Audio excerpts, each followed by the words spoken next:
नमस्कार, मैं सुरेश शर्मा और इस समय हम हैं एसआरके इंस्टीट्यूट चोपड़ेर में और आज एक बेहद खुशी का और गर्व करने का विषय है कि हमारा विद्यार्थी 326 जीनियस बैच का महेश ओला, जिसका रिसर्च के लिए यूके की टॉप यूनिवर्सिटी ऑफ लिसेस्टर में सिलेक्शन हुआ है और पूरी दुनिया से 100 टॉप विद्यार्थियों का यूनिवर्सिटी ने सिलेक्शन किया है, जिसमें हमारे एसआरके का स्टूडेंट और हिंदुस्तान से एकमात्र विद्यार्थी इसमें सिलेक्ट हुआ है। यह हमारे लिए बड़े गर्व की बात है और इसी खुशी को हम आपके साथ में साझा कर रहे हैं। कुछ चीजें जानेंगे महेश की अब तक की जो जर्नी है उसकी किस तरह से रही और क्या क्या इन्होंने अचीवमेंट जो लिया है वो किस आधार पर इनको मिला, किस तरीके से इनको मिला।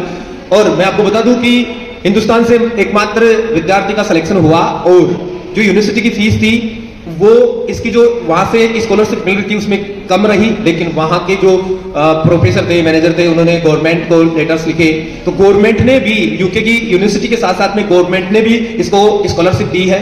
इस तरह से 1,30,00,000 रुपए की स्कॉलरशिप रिसर्च के लिए यूके की यूनिवर्सिटी में रिसर्च करने के लिए हमारे महेश ने प्राप्त की है। तो एक छोटे से गांव की एक ढाणी से निकल करके एक किसान का बेटा यहां तक पहुंचा है। आज ये यूके की यूनिवर्सिटी के अंदर दुनिया के टॉप 100 बच्चों में हिंदुस्तान का प्रतिनिधित्व करेगा। तो ये जर्नी कैसी रही इसके बारे में सबसे पहले तो महेश हम आपको हार्दिक शुभकामनाएं देते हैं। बहुत बहुत धन्यवाद सर। थोड़ा सा बताइए आप हमारे विद्यार्थियों को कि ये जर्नी कैसे रही, क्योंकि बहुत सारे विद्यार्थी चाहते हैं विदेश में जाना और इस तरह का रिसर्च में जाना, तो बताइए कैसा क्या रहा, शुरुआत कब से हुई, किस तरह से क्या हुई हो? इस जर्नी में बहुत अप्स एंड डाउन्स आए, लेकिन जो मेन थिंग थी वो थी कंटिन्यूटी। आपको कंटिन्यूस रहना होगा। 10th क्लास की स्टडीज़ के बाद में मैं यहाँ एसआरके में आया। यहाँ से मैंने बहुत कुछ सीखा और वो मेरे आज तक भी काम में आ रहा है। मेरी स्किल्स बहुत तेज़ी से डेवलप हुई। 11th और 12th क्लास के ड्यूरेशन के में जो स्किल्स डेवलप हुई वो बहुत तेज़ी से डेवलप हुई। और वो स्किल्स डेवलप होने की वजह क्या थी, मतलब पढ़ाई में कुछ एक्स्ट्रा क्या मिला आपको, ऐसा क्या मिला? पढ़ाई में एक्स्ट्रा यहाँ जो ऑब्जेक्टिव क्वेश्चंस के लिए जो प्रैक्टिस थी वहाँ से क्वेश्चंस को सोल्व करने का तरीका, वहाँ से हमारा थिंकिंग प्रोसेस डेवलप होता है। वो सब चीज़ें मैंने यहीं से सीखी और वो मेरे आज तक काम में आ रही है। यानी जो ऑब्जेक्टिव की जो प्रैक्टिस की आपने वो आपको काम आई। तो फिर जैसे 10th क्लास में थोड़ा सा आपकी हिंदी इंग्लिश की वजह से परसेंटेज डाउन हुई थी, उस समय थोड़ी हताशा हुई थी? हाँ, जब 12th क्लास में हिंदी इंग्लिश की वजह से परसेंटेज डाउन हुई तो वहाँ एक डिमोरलाइजेशन ज़रूर आया था कि परसेंटेज डाउन है, मैं कर नहीं पाया या फिर मेरा कैपेबिलिटीज इतनी है। लेकिन वो सब थॉट्स आती हैं, जब भी आपके साथ ऐसा होता है आती है। लेकिन मेन थिंग ये है कि आपकी स्किल्स डेवलप हुई हैं, आपने सीखा है, आपको नॉलेज हुआ है तो आपको काम आएगा। मतलब पीसीएम में आपके बहुत अच्छे टॉप मार्क्स आए थे, लेकिन हिंदी इंग्लिश डाउन रहने की वजह से परसेंटेज डाउन हो गई। तो उसके बाद में फिर आपने कहाँ से ग्रेजुएशन किया? उसके बाद में मैंने ग्रेजुएशन कालाडेरा में SRLS गवर्नमेंट पीजी कॉलेज के नाम से कॉलेज है, वहाँ से मैंने 3 साल का BSc किया। उसके बाद 1 साल मैंने IIT JAM के लिए प्रिपरेशन किया। ये IIT JAM का आइडिया कब आया आपको? ये IIT JAM का आइडिया मुझे जब मैं BSc कर रहा था तो उसके फाइनल ईयर के दौरान आया कि ऐसा एक एंट्रेंस होता है IIT JAM के नाम से, वहाँ से हम IIT तक पहुँच सकते हैं। ये JEE में नहीं हुआ तो कोई बात नहीं, लेकिन यहाँ से भी IIT तक पहुँचा जा सकता है। तो जो IIT JAM की आपने प्रिपरेशन की उसमें आपकी 11th-12th की जो ऑब्जेक्टिव प्रैक्टिस थी वो कहीं काम आई? बिल्कुल, जो स्किल्स डेवलप हुई 11th-12th के दौरान वो IIT JAM में नहीं अब भी काम में आती है। जब भी आप ऑब्जेक्टिव क्वेश्चंस को लेके बैठेंगे ना तो एक थिंकिंग प्रोसेस होता है, एक राइट अप्रोच होता है, वो आपके अंदर धीरे धीरे डेवलप होगा प्रैक्टिस से। और वो मेरा डेवलप हुआ था 11th और 12th के दौरान, वो मुझे आज भी काम में आता है सर। अच्छा, फिर IIT JAM में आप मतलब MSc के लिए गए मैथमेटिक्स से, तो वहाँ क्या स्पेशल रहा जिसकी वजह से आपका यूके में सिलेक्शन हो गया? IIT में सिलेक्शन होने के बाद में स्टार्टिंग में मुझे बहुत दिक्कत हुई। नया एनवायरनमेंट था, उस लेवल तक भी जहाँ तक लोग IIT में पहुँचे थे वहाँ लोग डायरेक्ट DU जैसी कॉलेजों से आए थे और उन्होंने ऑनर्स से BSc किया था। मेरा पास कोर्स से था तो उतना स्पेशलाइजेशन भी नहीं था, कंप्लीट मैथमेटिक्स पर पकड़ नहीं थी, लेकिन धीरे धीरे वो हुई। और जब वो हुई तब तक लास्ट 1 ईयर में एक प्रोजेक्ट होता है, रिसर्च प्रोजेक्ट IITs में, उस पर मैंने काम किया और उस पर मैंने बहुत अच्छा काम किया। उसकी वजह से मेरा जो रिसर्च बैकग्राउंड था वो अच्छा हुआ, मेरा इंटरेस्ट भी रिसर्च में डेवलप हुआ और काफ़ी अच्छी पकड़ भी हो गई मेरी रिसर्च में। कौन से टॉपिक पे था, क्या नाम था आपके टॉपिक का जिस पे आप रिसर्च कर रहे थे?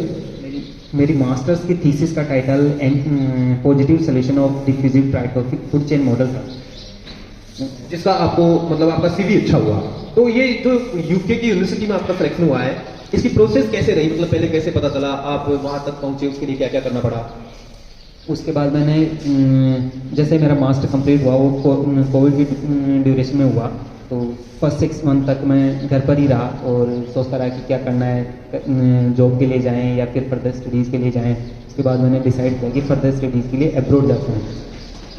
मैंने गूगल करना स्टार्ट किया, इंटरनेट से इंफॉर्मेशन लेनी स्टार्ट करी, फिर मैंने बहुत सारी यूनिवर्सिटीज़ में अप्लाई करना स्टार्ट किया, बहुत सारी यूनिवर्सिटीज से। मतलब कोरोना के दौरान ये आपको ये आइडिया आए, मतलब आपने आपदा को अवसर में बदल दिया। ये वास्तव में एक बहुत अच्छा आपका रहा उस समय कि आपने उस खाली टाइम में यूनिवर्सिटी तलाशी, उसकी प्रोसेस देखी। Very good. तो उसका क्या प्रॉफिट मिला आपको, मतलब जो सीवी था उसका क्या प्रॉफिट मिला? जो मेरा सीवी था वो सीवी था, उसमें अच्छी खासी इन्फॉर्मेशन थी, अच्छी खासा मेरा बैकग्राउंड डेवलप हो गया था। उस वजह से मेरा प्रोफाइल जो है वो इस यूनिवर्सिटी में सेलेक्ट हुआ, और ये जो प्रोफाइल सेलेक्ट हुआ इसके बाद में 3 राउंड्स ऑफ इंटरव्यू हुए, और इन इंटरव्यूज़ में एक के बाद एक मैं सेलेक्ट होता गया। और ये जो इंटरव्यूज़ थे इनमें भी ये अलग अलग टाइप के इंटरव्यू थे, जिसमें फर्स्ट इंटरव्यू में मेरे बैकग्राउंड रिसर्च के बारे में मुझसे जाना गया कि आप कितना डीप नॉलेज है, आपकी अंडरस्टैंडिंग कितनी है। उसके बाद जो नेक्स्ट राउंड था उसमें जो प्रोजेक्ट होने वाला है, जो जिस पर काम होने वाला है, उसके बारे में इंफॉर्मेशन मुझसे ली गई कि आप कितना जानते हैं, आपको कितना डीप नॉलेज है, आपकी कितनी क्रिटिकल थिंकिंग है। इस प्रोसेस के बाद में मई 2022 में मुझे यूनिवर्सिटी से कंफर्मेशन हुआ कि वो मुझे ऑफर कर रहे हैं और मैं इंटरेस्टेड हूँ कि नहीं इस पोजीशन को ज्वाइन करने में। उन्होंने मेरे से कंसेंट मांगे।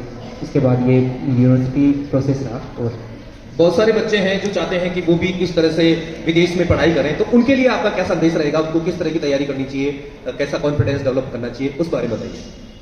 विदेश में पढ़ाई करने के 2 तरीके हैं। एक तो आप पैसा दे के जा सकते हैं, लेकिन गांव के बच्चे जो हैं उनके पास ऐसा बैकग्राउंड नहीं है कि वो खुद से खर्चा करके जा सकते हैं। तो बेस्ट तरीका यही है कि स्कॉलरशिप के लिए जाएँ।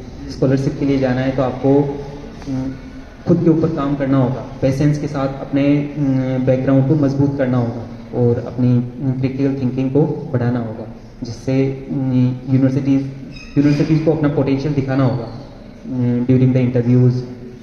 यही तरीका है वो स्कॉलरशिप के लिए सेलेक्ट होने का। तो ये जो यहाँ तक का अचीवमेंट है उसमें वैसे बहुत सारे लोगों का योगदान होता है, बहुत सारे लोग आपको मोटिवेट करते हैं, कोऑपरेट करते हैं, बहुत सारी चीजें सिखाते हैं। लेकिन अगर आपसे थोड़ा सा पूछा जाए तो आप मुख्य रूप से किस किस को ये क्रेडिट देना चाहेंगे कि मुझे यहाँ तक पहुँचाने में इन लोगों का बहुत योगदान रहा? मैं गांव से हूँ और जब तक मैं SRK में आया तब तक मेरे पास बड़े सपने नहीं थे और दुनियादारी की भी समझ नहीं थी। यहाँ आया, यहाँ से मैं बहुत मोटिवेट हुआ और यहीं से मेरे सपने आने स्टार्ट हुए थे। यहीं से मैंने IITs के लिए सपने सोचे थे, वो पूरे हुए। उसके बाद मैं IITs में गया, तब जाके समझ में आया कि हाँ एब्रॉड भी जाया जा सकता है, अच्छा खासा रिसर्च पर काम होता है वहाँ, तो ये भी करियर के लिए अच्छा ऑप्शन हो सकता है। अच्छा, तो आप मतलब जीवन के अंदर बहुत आगे जाएं, हम ये कामना करते हैं आपके लिए कि आप बहुत आगे जाएं। तो आगे अब आपके क्या प्लान है, क्या किस तरह से आप ये जो रिसर्च करना चाहेंगे और किस तरह से आप देश सेवा करना चाहेंगे, क्या प्लान है? जी, अभी तो फिलहाल तो इमीडिएट थॉट्स यही हैं कि मैं अपना PhD पर जो प्रोजेक्ट है उसमें काफ़ी अच्छा खासा काम करूं और अच्छे खासे मेरे पेपर पब्लिश हों। उसके बाद मैं पोस्ट डॉक के लिए प्लानिंग कर रहा हूं और आफ्टर पोस्ट डॉक एक अच्छी यूनिवर्सिटी में मैं अपना खुद का रिसर्च एरिया जो होगा उसको बढ़ाना चाहूँगा। तो उसके लिए एक अच्छी यूनिवर्सिटी होनी चाहिए, तो वहाँ एक प्रोफेसर की पोजीशन पे काम करना चाहूँगा मैं। ये जो गांव का बैकग्राउंड रहा आपका, ये कहीं दिक्कतें आई इसको लेकर के? दिक्कतें नहीं है, मतलब प्रॉब्लम्स हर कहीं होती है। जब भी आपको कुछ करना है तो स्ट्रगल्स हर जगह होते हैं। हाँ, ये बात सही है कि मतलब चीज़ें हमने पहले जो हो सकता था वो गांव में नहीं मिली, रिसोर्सेज कम थे, लेकिन ये डेवलप किया जा सकता है, खुद के अंदर डेवलप किया जा सकता है करके, और महेश ने ये करके दिखाया है। और वास्तव में ये बहुत आपको, जैसे आपकी यूनिवर्सिटी के अंदर जब जो स्कॉलरशिप मिली वो आपकी फीस के लिए सफिशिएंट नहीं था, तो उस समय आपको ऐसा लगा था कि अब तो नहीं हो पाएगा, यानी उसके बाद में यूके गवर्नमेंट ने आपको जो और स्कॉलरशिप दी, उसके बीच में क्या थॉट्स आ रहे थे? जब स्कॉलरशिप ऑफर हुई उस टाइम मैंने इमीडिएट अपने सुपरवाइजर से कांटेक्ट किया कि मेरा ये एक्सपेंसेस जो है मैनेज हो पाएंगे नहीं हो पाएंगे। तब सुपरवाइजर ने मुझे अश्योर किया कि आपके एक्सपेंसेस मैनेज हो जाएंगे। मैनेज होने में कोई दिक्कत नहीं है, बट मैं ट्राई करता हूँ कि आपकी फंडिंग बढ़ाई जाए, यूनिवर्सिटी आपकी फीस वेव करी जाए। तो उन्होंने मेरे से बहुत सारी चीज़ें मांगी अपने बैकग्राउंड के बारे में, मैंने क्या किया है क्या नहीं किया है और कौन कौन से एग्ज़ाम क्वालिफाई किए हैं। तो इसमें मेन रोल जो था वो एकेडमिक बैकग्राउंड का था कि पर्टिकुलर मैथमेटिक्स में काफ़ी अच्छा परफॉर्मेंस था मेरा स्टार्ट से आफ्टर 11 फिर काफ़ी अच्छा परफॉर्मेंस था मैथमेटिक्स में, तो उसने मेरी हेल्प करी। यानी वहाँ जो सुपरवाइजर हैं आपके, उन्होंने हेल्प की तो, और यूके गवर्नमेंट ने फिर आपकी जो रिकमेंड थी उसको कबूल कर लिया, यानी आपकी फीस और दे दी है ना। आपको ऐसा नहीं लगता कि 200 सालों तक जो अंग्रेजों ने हमारे ऊपर अत्याचार किए वो अपना पश्चाताप करना चाह रहे हैं इस तरह से कुछ ये खैर मैं मजाक कर रहा हूं, लेकिन वहां की गवर्नमेंट को भी बहुत बहुत धन्यवाद है कि उन्होंने बच्चे को सिर्फ इसलिए रिसर्च से वंचित नहीं किया कि वो धन का अभाव है उसके पास, उन्होंने इसके धन को नहीं, इसके मन को और इसके मस्तिष्क को देखा। ये वास्तव में एक अच्छी सरकार, एक अच्छे मैनेजमेंट के लिए बहुत अच्छा होता है। तो हम महेश के उज्जवल भविष्य की कामना करते हैं कि ये इसी तरह से आगे बढ़ते रहें। और मैं उन गांव के बहुत सारे युवाओं से, विद्यार्थियों से ये कहना चाहूंगा कि आप असफल होंगे, क्योंकि सफलता एक बार में नहीं मिलती है, असफल होंगे, लेकिन इस बात पर आप भरोसा रखें कि ईश्वर हमें वो नहीं देता है जो हमें अच्छा लगता है, ईश्वर हमें वो देता है जो हमारे लिए अच्छा होता है। आप अगर लगातार मेहनत करते रहेंगे तो एक दिन भगवान आपको ऐसी जगह पे पहुंचाएंगे, ईश्वर आपको ऐसा कुछ देंगे कि आप समेटते समेटते, जिसे बोलते हैं ना कि परेशान हो जाएंगे। तो प्यारे विद्यार्थियों, ध्यान रहे कि आप अगर लगातार मेहनत करेंगे तो एक दिन बहुत अच्छी जगह जाएंगे। हम महेश की उज्जवल भविष्य की कामना करते हैं और ये गर्व का विषय है कि ये SRK का विद्यार्थी है, हमारा विद्यार्थी है। धन्यवाद, नमस्कार।